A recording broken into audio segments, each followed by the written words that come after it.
오늘의 말씀은 시편 23편 1절로 6절까지 말씀입니다. 시편 23편 1절로 6절입니다.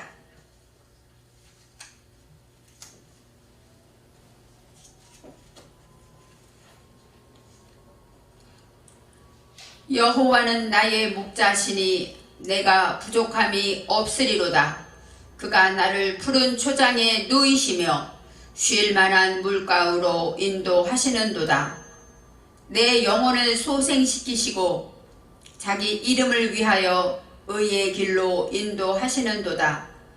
내가 사망의 음침한 골짜기로 다닐지라도 해를 두려워하지 않을 것은 주께서 나와 함께 하심이라. 주의 지팡이와 막대기가 나를 안위하시나이다. 주께서 내 원수의 목전에서 내게 상을 베푸시고 기름으로 내 머리에 바르셨으니 내 잔이 넘치나이다. 나의 평생의 선하심과 인자하심이 정녕 나를 따르리니 내가 여호와의 집에 영원히 거하리로다. 아멘. 오늘의 말씀의 제목은 여호와는 나의 목자시니입니다. 여호와는 나의 목자시니.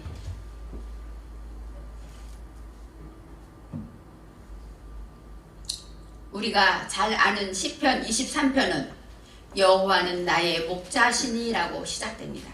그런데 우리는 양이다 라고 기록되어 있지는 않습니다. 그렇지만 내가 부족함이 없으리로다 한다는 것은 바로 나는 누구일까요? 양이라고 말할 수 있죠. 이 양이라는 것은 이스라엘 백성을 말하고 또 예수 믿는 우리 성도들, 저와 여러분을 말하고 또 오늘 시를 지은 다윗 자신을 말할 수도 있습니다. 주님은 목자시고 나는 양이기 때문에 그런 기도를 예배를 드릴 때마다 내 안에서 여호와는 나의 목자시니 내가 부족함이 없으리로다 이 말씀만 내 심령에서 우러나오게 되면 우리는 어때요? 예수님이 지금 내게 오셔서 나의 이름을 불러주실 것 같고 내가 너와 함께한다 말씀하실 것 같고 내 눈빛을 마주보면서 말씀하시는 것 같은 그런 느낌을 저는 받습니다.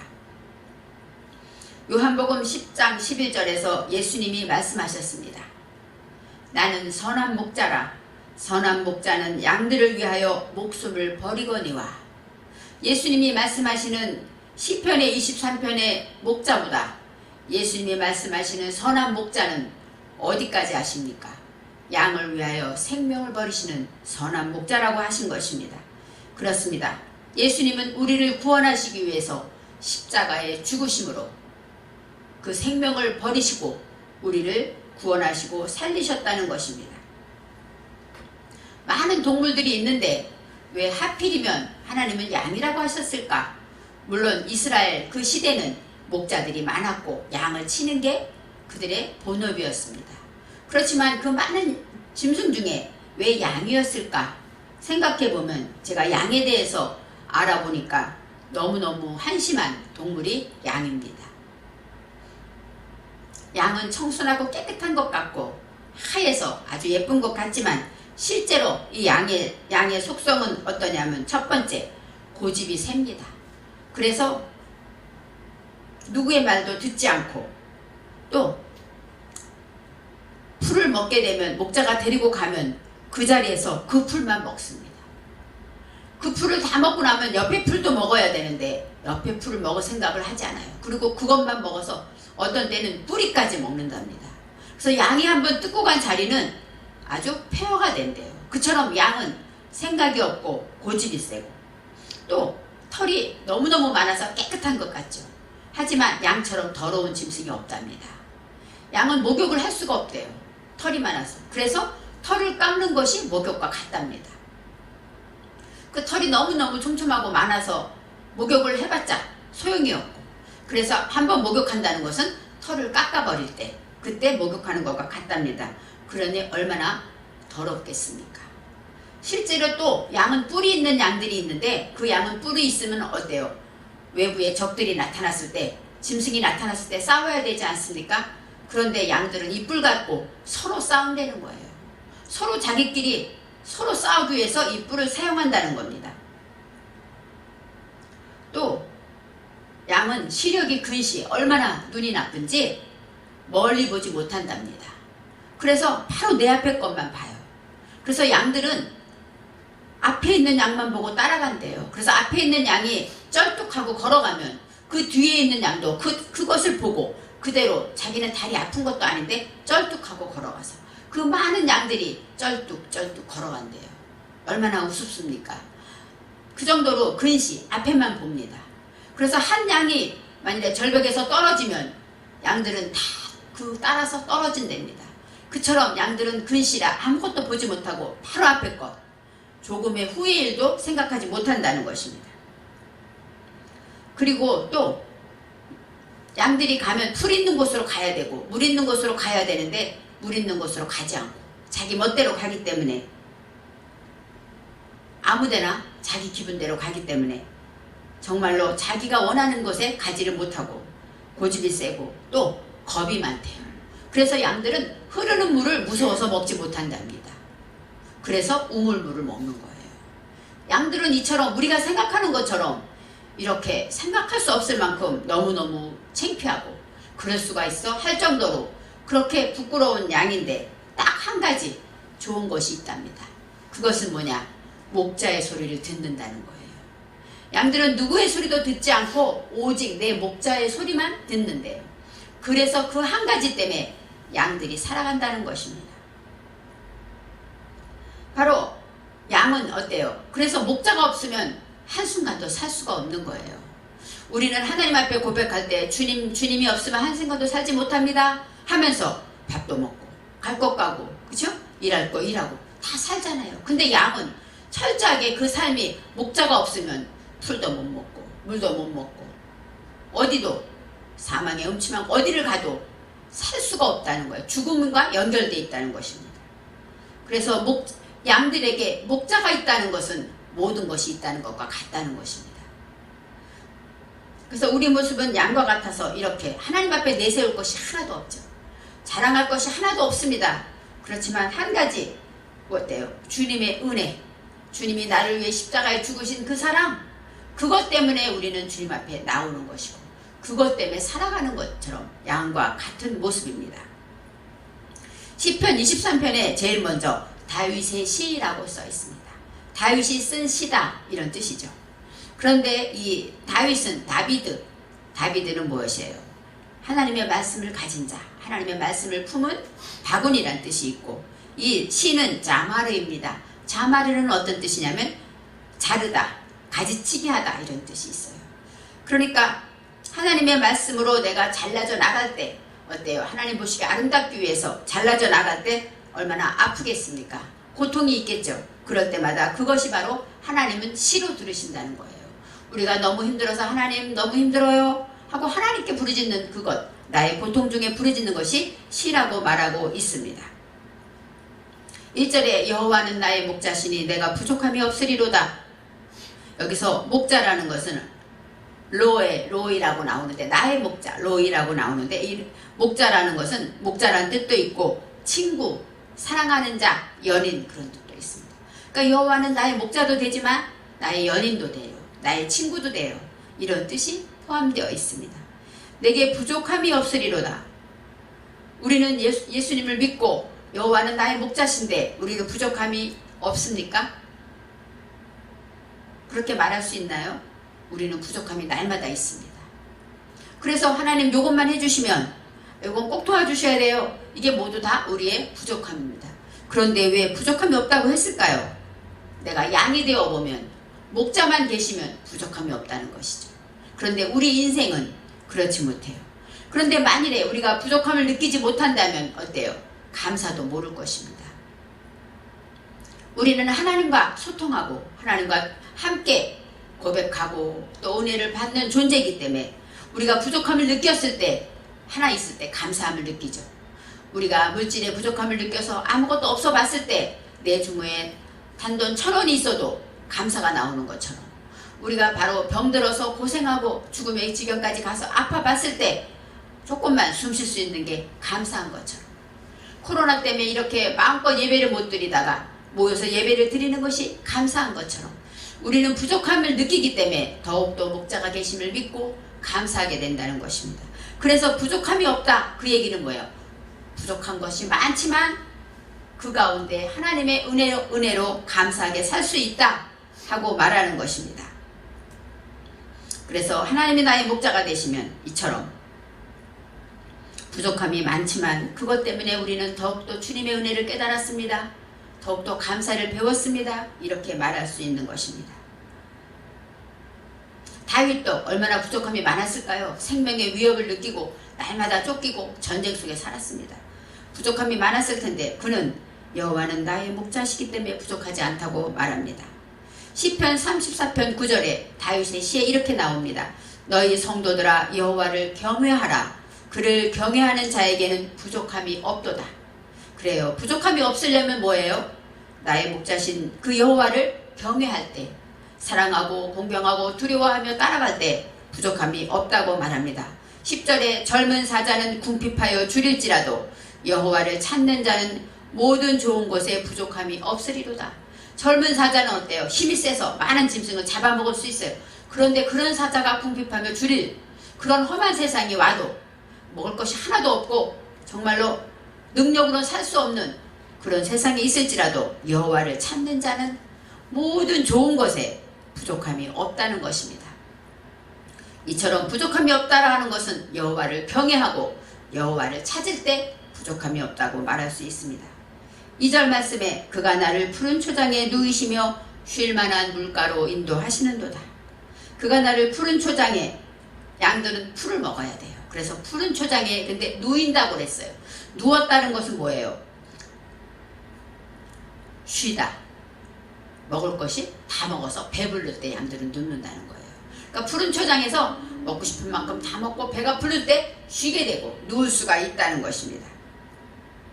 그래서 우리가 이 양이 되어서 볼 때 모든 것을 여호와께서 다 주셔서 목자가 다 주니까 나는 배불리 먹고 이제 누울 수가 있다는 거예요. 그 다음에 눕고 나니까 하나님 또 목자가 어디로 인도합니까? 쉴 만한 물가에 가서 쉴 수 있도록 나에게 진정한 안식을 주는 물가로 인도하신다고 말씀하고 있습니다. 바로 양에게 필요한 것은 무엇이에요? 푸른 풀과 또 물입니다. 목자이신 주님은 그 필요한 것들을 다 준비하고 인도해 주신다고 말합니다. 그래서 아브라함과 이삭과 야곱도 다 목자였기 때문에 목축하기 때문에 그래서 우물을 팠습니다. 그래서 이삭은 축복을 받아서 가는 곳마다 우물에서 물이 나왔다. 이처럼 이 우물이라는 것은 양을 위해서 준비되어 있는 생업에 필요한 우리로 말하면 물질과 같은 것이죠. 바로 모든 것이 하나님이 준비하셨다. 그런 믿음을 갖게 되며 얼마나 평안하고 얼마나 쉬고 안식을 누리는 양의 모습입니까? 3절에 내 영혼을 소생시키시고 자기 이름을 위하여 의의 길로 인도하시는도다. 이제 1절 2절은 양으로서 그림처럼 아름다운 모습이지만 3절은 뭐예요? 다윗이 하나님 앞에 내가 양처럼 하나님이 나를 어떻게 하셨는가 고백하는 것입니다. 내 영혼을 소생시키시고 소생시키다가 살리시다 하이가 아니라 샤브 그것은 뭐예요? 슈브라는 것은 되돌아가게 하다, 또 돌려주다, 회심시키다, 제자리에 갖다 놓다 이런 뜻이 있어요. 그러니까 내 영혼을 어떻게 합니까? 하나님이 회복시켜 주신다. 내 영혼을 처음에 하나님이 처음 만났던 그 자리로 가게 하신다. 이렇게 말씀하시는 것입니다. 내 영혼을 소생시키시고 자기 이름을 위하여 의의 길로 인도하시는도다.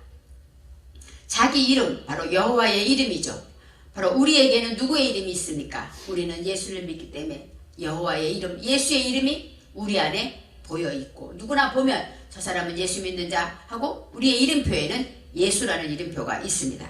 이처럼 여호와의 목자의 이름을 위하여 의의 길로 인도하신다고 하는데 자기 이름은 바로 여호와의 이름, 쉐모인데 바로 명분, 하나님의 명분, 올바른 일에 대해서 말하고 있습니다.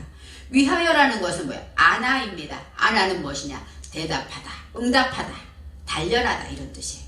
그러니까 올바른 일을 응답하기 위해서, 올바른 일을 우리에게 삶에 단련하기 위해서 우리를 어디로 인도한다고요? 의의 길로 인도한다는 거예요. 우리를 올바른 길로 가기 위해서, 우리를 올바른 대답을 주기 위해서 올바른 삶을 살기 위해서 하나님은 응답하시는데 그 응답이 우리를 의의 길로 인도하는 거. 의의 길이라는 것은 뭐예요? 하나님은 공의의 하나님이고 하나님의 말씀으로 하나님이 사시는 하나님의 법으로 가는 길을 인도한다고 합니다. 여기서 길은 때레크가 아니라 아갈입니다. 아갈은 어떤 길이냐? 오솔길, 또 바퀴가 구른 길, 그런 뜻이 어떤 길일까요? 바로 사람이 다닐 수 있는 길이 난 길을 말하는 것이죠. 그래서 이 길이라는 것은 바짝바짝 맨질맨질한 길, 사람들이 갈 수 있도록 바퀴가 많이 지나간 단단한 길을 말해요. 그래서 주님이 주시는 이 길은 험난한 길이 아니라 하나님의 말씀대로 사는 누구나 갈 수 있는 그 길로, 오솔길 같은 그 길로 나를 인도하신다고 합니다. 하나님은 사랑이기 때문에 우리 명분, 하나님의 명분을 위해서, 내게 있는 이름표를 위해서 그 이름에 누가 되지 않도록 올바른 일을 할 수 있도록 우리를 응답하시는데, 그래서 우리를 하나님의 말씀으로 그 길로 우리를 인도하신다고 하고, 어떤 때는 단련하며 고통 중으로 그 길이 바로 의의 길이 될 수가 있다는 것입니다. 바로 하나님이 인도하는 길은 평탄하고 행복한 길만이 아니라 고통과 단련하고 또 괴로움이 있는 길일 수도 있지만 그 길은 다 누가 인도하는 길입니까? 목자가 인도하는 길이고 하나님의 이름을 위한 길이라는 것입니다. 이제 4절에 내가 사망의 음침한 골짜기로 다닐지라도, 목자가 있는데 왜 사망의 음침한 골짜기로 다닐까요? 그 얘기는 바로 목자를 따라가는데 어디로 갑니까? 사망의 음침한 골짜기도 있다는 것입니다. 우리가 예수를 믿고 평생 살 때 고통이 없습니까? 아픔이 없습니까? 예수를 믿으니까 어려움이 없이 다 진행됩니까? 아니죠. 예수를 믿지만 고통과 어려움과 환난은 찾아옵니다. 바로 목자가 인도하는 그 길이라는 것이에요. 사망의 음침한 골짜기라는 것은 첼라 마베트인데 그것은 무엇이냐? 죽음의 그림자, 그런 뜻이 있어요. 그래서 짙은 어두움입니다. 바로 사망의 음침한 그 길은 바로 어떤 길이냐면 너무너무 어둡고 깜깜해서 앞으로 나갈 수가 없어요. 꼼짝달싹을 할 수가 없는 그런 길입니다. 우리가 갑자기 큰 문제가 닥치면 어때요? 기도도 안 나오고 답답하고 두렵고 어떻게 해야 할 바를 알지 못할 때가 있습니다. 죽을 것 같은 상황, 바로 그런 상황으로 또 골짜기는 뭐예요? 골짜기는 가야인데, 가야라는 것은 뭐냐면 깊게 내려가잖아요. 그러니까 우리가 깊은 절망과 낙심과 또 이런 환란이 평탄하지가 않고 그 어려움 속에서 깊은 절망과 또 스스로 자신을 학대하고 또 나 같은 것이 무슨 하면서 그 골짜기, 죽음의 골짜기까지 우리가 다닐지라도 해를 두려워하지 않을 것은, 해를 두려워한다. 해는 라입니다. 라는 악하다, 재앙을 말하는 거예요. 우리가 사망의 음침한 골짜기, 큰 문제, 내가 암에 걸렸든지 또 어려운 문제가 생겼든 이런 문제가, 나를 생각하지 못한 문제가 생겼을 때 어때요? 그런 상황 속에 있을 때 우리는 어떤 두려움이 옵니까? 이러다가 내가 죽으면 어떡할까? 또 내가 고통 중에 또 너무 돈이 없어서 가난해서 남들에게 망신당하면 어떡할까? 또 구설수에 올라서 아유 예수 믿는데 저래 하고 소리 들으면 어떡할까? 친구들이 비웃으면 어떡할까? 이런 모든 그런 일들, 그런 악한 일들, 그런 것들을 두려워하지 않는다는 것입니다. 내가 사망 속에 있기 때문에 당하는 많은 어려움이 있겠지만 그걸 두려워하지 않아요. 우리가 갑자기 부도가 나고 집안이 망하고 또 실직하고 또 가난해지고 병들고 계획한 대로 일이 안 되고 또 사고가 나면 어떡할까? 운전하는데 무슨 일이 생기면 어떡할까? 이렇게 코로나가 확진되면 어떡할까? 이런 많은 문제들, 그러한 것들이 두려움이 있겠지만 그 모든 것이 있다 할지라도 두려워하지 않는 이유는 뭐예요? 주께서 나와 함께 하심이라. 양이 아무리 어두운 골짜기를 간다 할지라도 그곳에 누가 있습니까? 목자가 있기 때문입니다. 목자가 나와 함께 하시기 때문에 바로 나는 두렵지 않다 하고 말하고 있습니다. 나와 함께하다, 바로 아마드인데 그것은 신뢰하다, 똑바로 서다, 앞에 서 있다, 그런 뜻. 주님을 내가 신뢰한다. 목자가 나와 함께 계시고 내 앞에 계시다. 그것이 바로 똑바로 서 있다. 주님이 내 앞에 똑바로 서 계시고 내가 주님을 신뢰하기 때문입니다 라고 말합니다. 그런데 주님이 신뢰하고 주님이 함께 하심을 어떻게 알 수 있을까요? 어떤 모습으로, 어떤 모양으로 보일까요? 하나님은 우리가 아무리 기도해도 지금 하나님이 나타나서 알았다, 응답하지 않습니다. 그럴 때 성경은 이렇게 나와 있습니다. 주의 지팡이와 막대기가 나를 안위하시나이다. 지팡이와 막대기는 누가 가지고 있습니까? 목자가 가지고 있어요. 그런데 어둡고 환란이 있고 고통이 있는데 바로 앞에 무엇이 보입니까? 지팡이가 보이는 거예요. 아, 목자가 내 앞에 있구나 하고 안다는 것입니다. 지팡이라는 것은 샤바트입니다. 샤바트는 막대기, 작살이라는 뜻도 있어요. 그리고 왕의 홀, 그 다음에 능력이라는 뜻이 있고 대장이라는 뜻이 있습니다. 바로 지팡이라는 것은 짐승을 잡는 작살. 그렇기 때문에 어때요? 모든 것을 이길 수가 있고 또 왕의 홀로 권능과 능력이 있습니다. 모세의 지팡이는 뭐예요? 하나님의 능력의 지팡이였죠. 목자의 능력과 권위를 상징하는 그 지팡이가 있기 때문에 지팡이만 봐도 아, 우리 목자가 계시구나 할 수 있다는 것입니다. 그래서 양이 만약에 다른 곳에 가서 방황하고 있을 때 목자는 지팡이로 그 양을 건져냅니다. 그리고 지팡이가 이렇게 힘이 됩니다. 또 막대기는 뭡니까? 샤안입니다. 샤안이라는 것은 기대다, 휴식하다, 버팀목 그런 뜻이 있어요. 바로 안식이 되고 이 막대기가 있으므로 내가 쉴 수 있고 또 휴식이 오고 신뢰가 생긴다는 것입니다. 이 막대기는 목자들이 짐승이 나타나거나 짐승이 공격할 때 막대기로 짐승을 때리고 짐승을 쫓아내고 짐승을 잡는다고 합니다. 그처럼 목자에게 있는 지팡이와 막대기는 우리의 삶에서 어떤 때는 걱정으로, 어떤 때는 근심으로, 어떤 때는 여러 가지로 사람을 통해서 나를 훈련하고 어려움이 있지만 그 모든 것이 누구 것입니까? 목자의 것이라는 것이죠.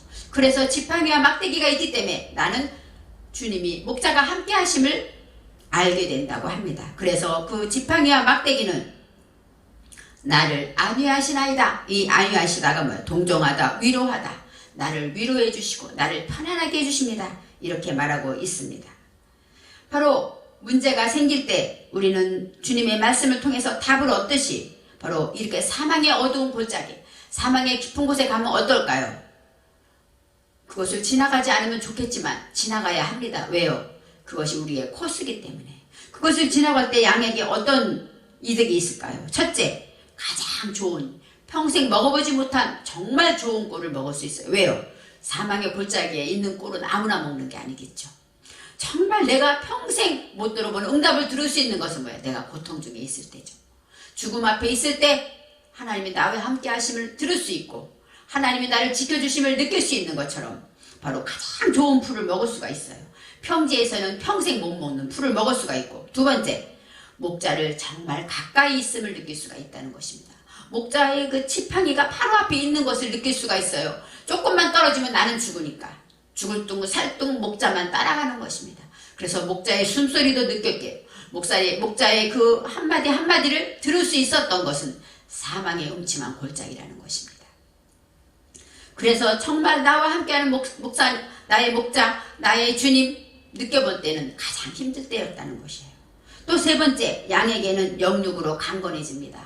양은 뚱뚱하고 다리가 짧아서 끄덕하면 넘어지고 쓰러지지만 목자를 따라서 열심히 넘어지면 일으켜주면서 그 사망의 골짜기 지나감으로 어때요? 근육이 생기고 다리가 튼튼해지고 바로 영육으로 강건해진다는 것입니다. 그래서 다시는 넘어지지 않도록 어디 가도 흔들리지 않도록 이렇게 강해진다고 합니다. 그래서 사망의 음침한 골짜기로 주님은 우리를 인도하시는 것이에요. 그렇기 때문에 더 깊은 주님을 만날 수가 있고 더 깊은 응답을 받을 수가 있었기 때문에 죽을 것 같은 고통과 그림자 속에서 우리는 어때요? 목자를 더 깊이 만날 수가 있다는 것입니다. 이제 5절에서는 주께서 내 원수의 목전에서 내게 상을 베푸시고 기름으로 내 머리에 바르셨으니 내 잔이 넘치나이다 합니다. 주께서 내 원수라는 것은 여기서는 촤라르입니다. 촤라르는 어떤 뜻이냐면 묵다, 매다, 대적하다, 억압당하다. 에바의 원수가 아니에요. 이것은 뭐냐면 생각만 해도 가슴이 답답한 사람 있죠. 생각만 하면 숨 막히고 만나기도 싫고 또 화가 나고 말만 들어도 화가 나고 그것이 바로 나의 원수예요. 나를 가로막고 나를 묶고 나를 매고 이런 나를 억압하고 있는 그러한 모든 원수, 그럼 그 앞에서 목전에서 내게도 명백히 내 많은 문제, 내가 그 사람만 생각하면 답답하고 속상하고 화가 나고 이런 모든 그 원수 앞에서 명백하게 하나님께서 내게 상을 베푸신다고 말합니다. 상을 베푸시다, 그 얘기는 밥상을 말해요. 그래서 나를 위해 아름다운 성찬을 예비했다는 것이죠. 이 식탁을 준비했다, 베푸셨다 그런 뜻이 있는데 상을 베푸시다라는 것은 유대인은 우리와 같지 않대요. 유대인들은 아무하고나 밥을 먹지 않는답니다. 그래서 예수님께서 삭개오의 집에 가서 식사를 했다. 이것이 기록된 이유는 뭐예요? 삭개오를 인정했다는 것이죠. 우리는 누가 맛있는 밥 먹읍시다 그러면 회식이 있으면 가서 먹고 아무 때나 가서 같이 먹읍시다 하면 먹죠. 유대인들은 나의 식구와 식사를 하고 또 믿을 만한 사람과만 식사를 한대요. 그리고 그 다음에 소송 중에 있거나 범죄에 연루돼 있거나 하면 그 사람과는 식사하지 않는데요. 그 사람이 그게 해결되고 모든 범죄에서 의롭다 인정이 되고 그 후에야 식사를 할 수 있다는 것입니다. 바로 여호와께서 상을 베푸셨다는 얘기는 뭐예요? 우리를 식구로 인정하고 의롭다 하셨다는 것입니다. 바로 우리를 구원하셨다는 것이에요. 주께서 우리를 위해 베푸신 상은 우리를 구원하시고 죄가 없다 인정하신 것입니다. 그래서 우리를 자녀 삼으시고 영원한 백성으로 구원하셨기 때문에 그 은혜를 주셨다는 것입니다. 기름으로 내 머리에 바르셨으니 내 잔이 넘치나이다. 이 기름이라는 것은 바로 기름지다, 살찌다 이런 뜻인데 이 양들은 여러 가지가 있는데 기름 바르는 것은 물론 우리가 메시아 할 때 뭐예요? 바로 왕이나 선지자나 예언자에게만 기름을 붓죠. 그렇지만 모든 식사를 맞이할 때, 식탁을 맞이할 때 가장 어른, 가장 높은 사람에게 공손하게 섬기는 예로 기름을 붓는다고 합니다. 그래서 예수의 발 앞에 기름 부은 여인이 있었죠. 그것처럼 기름 붓는다는 것은 그렇게 높이고 위대하게 섬겨주는 것에 뜻이 있습니다. 또 두 번째로는 양을 치료할 때 기름을 붓는답니다. 양은 어때요? 사막의 음침한 골짜기로 다니다 보면 어때요? 근시기 때문에 고개를 숙이고 가다 보면 부딪히고 깨지고 다쳐서 양의 머리가 가장 큰 상처를 받는답니다. 그래서 이 목자는 양이 이렇게 들어가게 되면 어때요? 양이 들어가기 전에 머리에 상처가 많아서 그 양을 치료하기 위해서 기름을 부어준다는, 기름을 머리에 발라준다는 것입니다. 그것처럼 기름을 내 머리에 바르셨다는 것은 바로 치유를 말합니다. 나의 모든 것을 구원하시고 나의 모든 문제를 회복시키시고 치유해 주신다는 겁니다. 그래서 내 잔이 넘치나이다. 이 잔이라는 것은 바로 코스인데 코스는 뭐예요? 덮다, 컵 그런 뜻이고 나의 운명을 말해요. 내 일생에 내 운명이 이제는 어때요? 넘치다 라는 것은 어떤 뜻이냐면은 라바드인데 질리도록 마시다, 물리다, 만족하다, 과음하다 이런 뜻이에요. 그러니까 내 잔이 넘치다는 거예요. 물리도록 만족합니다 그런 뜻이에요. 주님이 기름을 부으시는데 기름이 얼마나 많이 부시는지 잔에도 넘쳐요. 그러니까 이제는 걱정이 없어. 내 운명과 모든 것이 다 이제 만족해졌어요. 바로 우리는 목자 대신 예수님을 따라가니까 사망의 음침한 골짜기로 갔지만 결국은 주님은 내게 상을 베푸시고 나를 구원하시고 나에게 모든 것을 치료하시고 베풀어 주셨습니다. 이제 6절에 내 평생의 선하심과 인자하심이 정녕 나를 따르리니 내가 여호와의 집에 영원히 거하리로라. 이제는 뭐예요? 이제는 구원하시고 나를 이제 내 평생 나를 선하게 하시고 인자하심이 정녕 나를 따르리니 따르다는 것은 뭐냐면 라다프입니다. 라다프는 뭐예요? 뒤따르다, 추격하다. 그러니까 주님의 선하심과 인자하심이 내가 어딜 가도 따라간다는 거예요. 내가 죄악의 길에 가서 사망의 길에 있어도 주님의 선하심과 인자하심이 나를 추격하고 나를 따라온다는 거예요. 그러니까 걱정이 없죠. 저 여러분은 어때요? 주님이 나를 따라와요. 내가 죄를 짓던 내가 무슨 잘못을 해도 주님의 선하심과 인자하심은 항상 나를 뒤쫓아오기 때문에 우리는 걱정할 것이 없어요. 그래서 내가 어디에 거할 수가 있습니까? 여호와의 집에 영원히 거하리로라. 여호와의 집, 바로 하나님의 집은 어디를 말합니까? 영원한 천국. 나를 구원하시고 나를 치료하시고 이제 내 평생을 이제부터는 내가 어디를 가든지 선하심과 인자하심으로 나를 항상 쫓아주시고 나를 지켜주시기 때문에 나는 어디까지 갑니까? 마지막 영원한 천국까지 갈 수 있다고 고백하고 있습니다. 바로 주의 사랑과 은혜로 평생 살게 하시고 이제 우리는 끝까지 내 손 잡고 인도하시는 주님이 어디까지 갑니까? 영원한 천국까지 우리를 인도하신다는 것입니다. 영원한 천국까지 가는 그날까지 주님은 우리를 목자 되셔서 인도하시고 끝까지 천국으로 인도하신다고 말하고 있습니다. 십자가에서 죽으심으로 우리를 구원하시고 우리를 생명 바쳐 사랑하신 주님의 선하심과 인자하심이 우리를 천국 가는 그날까지 우리가 아무리 죄를 짓고 우리가 아무리 허탄한 길에 있어도 주님은 우리를 쫓아오시는 거예요. 추격하시는 것입니다. 그래서 우리는 주님을 사랑하지 않을 수가 없고 주의 음성을 듣지 않을 수가 없습니다. 여호와는 나의 목자시니 내가 부족함이 없습니다 라는 다윗의 고백이 저와 여러분의 고백이 되어서 우리가 산지에 있는 죽을 것 같은 고통 같은 많은 문제 해결할 수 없을 것 같고 내일이 두렵고 다음에 어떻게 할까 염려가 찾아올 때마다 여호와의 선하심과 인자하심이 나를 따라오고 추격하고 계시다는 것을 기억하며 여호와는 나의 목자시니 내가 부족함이 없는 삶으로 인도하실 것입니다. 기도하겠습니다. 사랑의 하나님 감사합니다. 여호와는 나의 목자시니 내가 부족함이 없다고 말씀하신 것처럼 이제 내 평생 동안 여호와의 선하심과 인자하심이 나를 따라오시고 추격하신다고 하셨습니다. 그래서 우리는 주님 계신 영원한 천국까지 동행하시고 함께 하시며 인도하실 것이라고 약속을 다시 한번 깨달았습니다. 주님, 우리가 어떤 길에 있든지 그 길이 목자가 인도하는 길이라는 확신을 가지고 두려워하지 않고 기뻐하며 감사하며 선한 소원을 가지고 주님 안에 거하게 하옵소서. 그래서 항상 부족함이 없는 삶으로 보답하는 삶이 되게 축복하여 주옵소서. 감사드리며 예수님의 이름으로 기도합니다. 아멘.